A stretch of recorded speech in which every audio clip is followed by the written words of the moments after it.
Hey everyone, today I want to talk about courage. Courage. It's that one vital ingredient that oftentimes separates that entrepreneur who's going after an opportunity compared to a much bigger, well-resourced corporation who is just studying and not really grabbing that opportunity.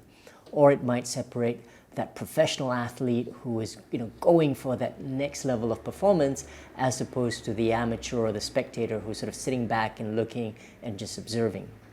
Now, courage. One of the quotes that really strikes me the most is one that says, "Courage is not the absence of fear, but it's the recognition and acceptance of fear that there's something even more important than fear that allows us to look beyond that fear and not let us hold us back." And I think Franklin Roosevelt, Mark Twain, and Nelson Mandela had different versions of this. But where it really came home for me was I once was at the ledge of Menara, Kuala Lumpur at the annual base jumping event, and I had an opportunity to spend that day with Chris McDougall.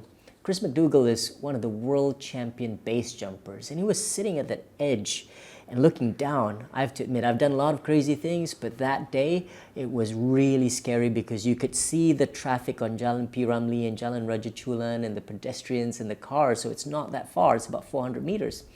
And I asked Chris, "How many times have you done this?" And he said, "Over 20,000 times. And I asked him, "Are you still afraid?" And he goes, "Every single time, dude." But the difference is he doesn't let that fear paralyze him into inaction. He recognizes it, embraces it, and just jumps anyway, right? And it's that same moment that allows us, for example, to take on AirAsia X, to build a low-cost long-haul airline when everyone in the industry, all the experts say it is impossible to do. People have done it and they fail.